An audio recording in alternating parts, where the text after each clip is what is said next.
Trial and error. You grow up and you make game-winning shots and it's awesome. You come back the next day and miss a game-winning shot and it's misery.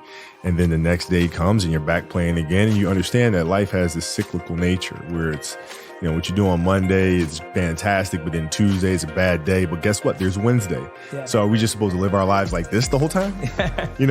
Versus just staying like this and understanding that it's really just a journey of evolution. Every day is just constant improvement, constant curiosity, constantly getting better. The results don't really matter. It's the figuring out that matters.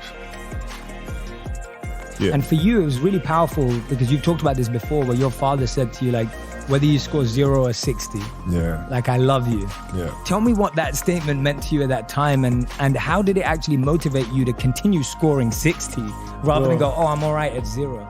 Well, it did more than that, right? So, like, the basketball stuff speaks for itself in terms of what that comment did for me, in terms of giving me stability and giving me confidence to say, okay, it's okay to fail because you're going to be loved no matter what. And that doesn't just mean basketball. That means anything in life. That means writing. That means being an entrepreneur. That means having the confidence to go for it. And I've seen too many parents do the exact opposite. And it terrifies children. And children become paralyzed by their own fear because they don't have that security blanket of love and comfort. What I try to do is just try to be still and understand that things come and go. Emotions come and go. The important thing is to accept them all, to embrace them all. And then you can choose to do with them what you want versus being controlled by emotion. A lot of times I've seen players, even myself, when I was younger, being consumed by a particular fear. And to the point where you're saying, okay, it's not good to feel fear. I shouldn't be nervous in this situation. And it does nothing but grow versus stepping back and saying, yeah, I am nervous about the situation. Yeah, I am fearful about the situation. But what am I afraid of? And then you kind of unpack it. And then it gives you the ability to look at it for really what it is, which is nothing more than your imagination running its course, Like I've seen a lot of players, especially now, in youth basketball, dealing with that. You have players that are like bigger, faster, and stronger, and their coaches are just coaching them for results. We're just going to use your size because you're bigger than every other 12-year-old out there to dominate today, but they're not growing, right? So they're just based on that result, but they're not focused on growing this young child into becoming a better athlete, and through that, teaching them how to become a more well-rounded person. And we're missing that. I had to look long-term because in the here and now, I couldn't compete with these kids. There's kids that were like 12 years old with beards. I can't, what am I supposed to do with that? Like they're doing windmills and dunking backwards, and I'm happy to like tap the backboard, So I had to look at it from a long term because I wasn't going to give up on the game. So I had to say, okay, this year, I'm going to get better at that. Next year, this, and then so forth and so on. And then patiently, I was able to catch them. Yeah. I feel like a lot of parents are missing today because we're not teaching that to our kids. We tend to say like kids don't want to do the work, but in reality, it's us when we're failing them because we're not leading them the right way and teaching them, how to fish. You know what I mean? And so like the consistency of work, Monday, get better. Tuesday, get better. Wednesday, get better, right? And you do that over a period of time, not like 1 month or 2 months. It's 3, 4, 5, 6, 7, 8, 9, 10 years. And then you can get to where you want to go. How have you dealt with winning? Like when you win, what goes through your mind to help you to continue? Well, it's still different. Like in basketball, it was different because I expected to win. Like I expected us to win championships. I expected us to win 5. Quite honestly, I expected us to win 8. And so when you have that vision in sports, it's a direct competition. Like I know how hard they're working. I know how hard we're working. I know what their strategy is. I know what ours is, So it's a little different. So when we win in the NBA, it was like, yeah, we expected to do that. But now we're going to come back and we're going to do it again. you know? And so it's that constant, like, all right, you're churning. You win one championship, I'm back in the gym the next day, working, getting ready for the next one. Now, it's different because it's not about the awards. You know, you just wind up trying to create something that's going to inspire someone that hopefully, you know, through that inspiration, they can inspire somebody else. And what I've come to learn as my career went on is that's more significant than any championship.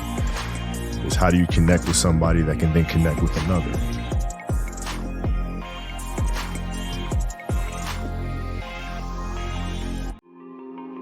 You know, we're looking at 62% of young children are dropping out of sports. 62%.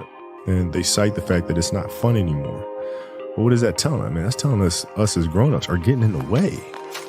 Get out the way. Let these kids be imaginative. Which, you know, like in our stories, it's important that, yeah, there's a fantasy nature to it, right? But it's rooted in reality. Right? And we have fire-breathing winged horses and things of that nature.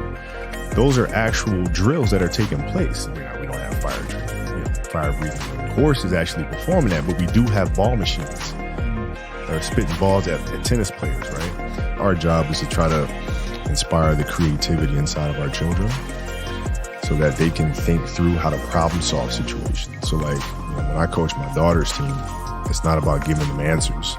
It's about asking them questions and getting them to process things. Right? When the game is being played, I'm not sitting there giving them answers or barking out things on the sideline. I sit down and I'm quiet. My assistant coach sits there and she's quiet. And the kids figure things out for themselves, or they don't.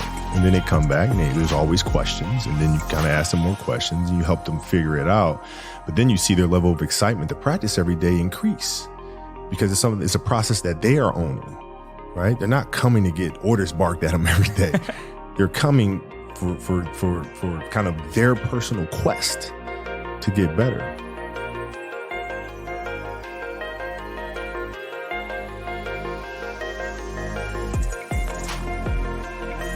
Give me an example of that self-negotiation. I love that word, and I get that. Can you expand on that a bit? Yeah, like, you know, you're out running on the track, working out, and you start talking to yourself, saying, "Man, my knee is really sore right now. Maybe I'm doing too much. Maybe I need to back off. You know, man, my lungs are burning. Maybe I can just slow down here. I'll do like an extra 2 sets tomorrow. You know, it'll be okay." Right? That sort of stuff. Yes. Like that stuff's dangerous. Yeah. And that's, you just got to say, you know what? I'm not negotiating with myself. Yeah. The deal was already made. The deal was made. When I set out at the beginning of the summer and said, this is the training plan I'm doing, I signed that contract with myself. I'm doing it. You know, throughout that process, you'll start talking to yourself like, man, I think I need to, maybe if we, nope, this is non-negotiable. Yeah, non-negotiable. Yeah.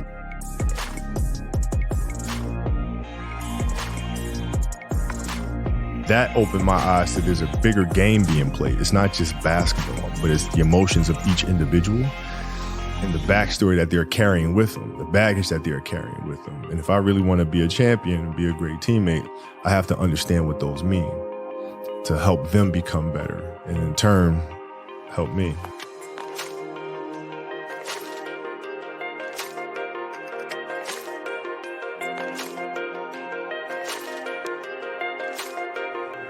Yeah, well, you know, like creativity is in everything, you know, like even in consistent, like what I found is creativity a lot of time comes from structure.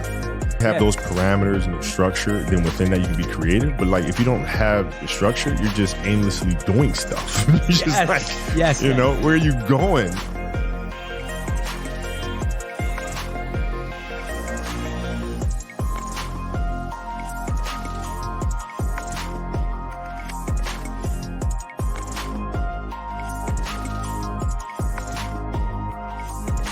Oh no, I don't want to focus on the negativity. Yeah. But actually what you're saying is if you're aware of it, of those known unknowns, then you can actually break them down yourself. Well, yeah, it's just like the same thing for any great movie. You know, you have to have the antagonist. Yes. You know, a strong villainous character will really drive the narrative along. If you don't have that, you have nothing from which your hero has to bounce off of. Mm-hmm. You know, that villain could be, you know, maleficent.